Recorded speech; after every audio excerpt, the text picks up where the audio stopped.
ঢাকার ধামরায়ে বংশী নদীর ওপর প্রায় ১০ কোটি টাকায় নির্মিত স্বপ্নের সেতুটি দাঁড়িয়ে আছে প্রদর্শনীর এক নিদর্শন হয়ে। কারণ সেতু থাকলেও নেই সংযোগ সড়ক, উঠতে হয় মই বেয়ে। তাই রাস্তাবিহীন সেতুটিতে চরম ভোগান্তিতে আছেন স্থানীয়রা। এ দৃশ্য ঢাকা জেলার ধামরাই উপজেলায় দক্ষিণ দেপাশায় মাঝিপাড়া বংশী নদী এলাকার। ৯,৬৫,০০,০০০ টাকা ব্যয়ে ৯৬ মিটার পিএসসি গার্ডার সেতু নির্মাণ কাজ শুরু হয় ২০২০ সালের ২৪ অক্টোবর। ২০২২ সালের ১৮ মার্চ এই সেতুটির কাজ শেষ হওয়ার কথা থাকলেও ব্রিজটি নির্মাণের পর সেতুর দুপাশে সংযোগ সড়ক এবং সেতুর ওপরে অর্ধেক রেলিংয়ের কাজ না করেই ঠিকাদারি প্রতিষ্ঠান উধাও হয়ে যায়। ফলে সেতু পারাপারে স্থানীয়রা মই ব্যবহার করছেন। এতে প্রায় প্রতিদিনই ঘটছে দুর্ঘটনা। এলাকাটি অনেকটা কৃষি নির্ভর হওয়ায় কৃষিপণ্য বাজারে নিতেও ভোগান্তিতে পড়ছেন স্থানীয়রা। এছাড়াও স্কুল কলেজের শিক্ষার্থী সহ বয়স্ক মানুষের ভোগান্তির শেষ নেই। গ্রামের যে বৃষ্টি হয়েছে, বৃষ্টি সবকিছু কাজ প্রায় শেষের দিকে, কিন্তু সবটুক কাজ শেষ হওয়ার না কারণে মানুষের যাতায়াত অনেক কষ্ট হচ্ছে।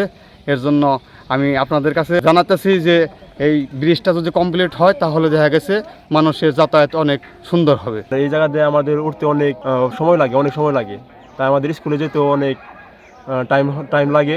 তাই আমাদের কাছে আমাদের একটা দাবি, এই সড়কটা জানি তাড়াতাড়ি হয় আর সংযোগ সড়ক জানি ভালোভাবে আর ব্রিজের সাথে জোরদার করা হয়। এই ব্রিজ নিয়ে এখন বর্তমান আমাদের অনেক কষ্ট হইতেছে।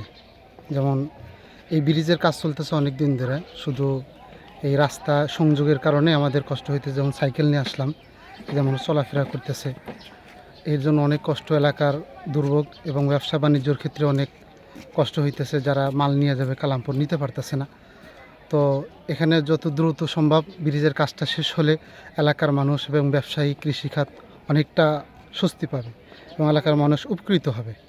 এর জন্য আমি বলবো আশেপাশে যারা এই ব্রিজের দায়িত্বে আছেন তারা যেন দ্রুত কাজটা সম্পূর্ণ করে। স্কুলে যাইতে আসতে অনেক কষ্ট অনেক কষ্ট হয়। ধামরাই উপজেলা প্রকৌশলী মোহাম্মদ মিনারুল ইসলাম জানান, আমাদের যে ৯৬ বৃষ্টি রয়েছে সেটি তার দীর্ঘদিন যাবৎ আসলে কাজটি বন্ধ রয়েছে।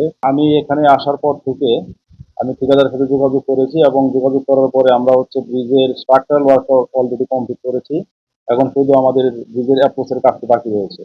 তো আমরা ঠিকাদারকে আমাদের সেই ঠিকা চুক্তি মোতাবেক তাকে বিভিন্নবার তাগিদপত্র দিয়েছি, যার ফলে এখন সে অ্যাপ্রোচের কাজটা অতি শীঘ্রই শুরু করবে। যদি অতি শীঘ্রই সে কাজ শুরু না করে তাহলে আমরা কাজটি বাতিল করবো, আবার পুনরায় টেন্ডার করে কাজটি বাস্তবায়ন করব। স্থানীয়দের প্রত্যাশা অতি দ্রুত সংযোগ সড়ক নির্মাণ কাজ সম্পন্ন করার মাধ্যমে স্বপ্নের সেতু পাবে পূর্ণতা, পাশাপাশি ভোগান্তি থেকে মুক্তি পাবে কয়েক হাজার মানুষ। জেরিন জামান, গ্রিন টিভি, নিউজ ডেস্ক।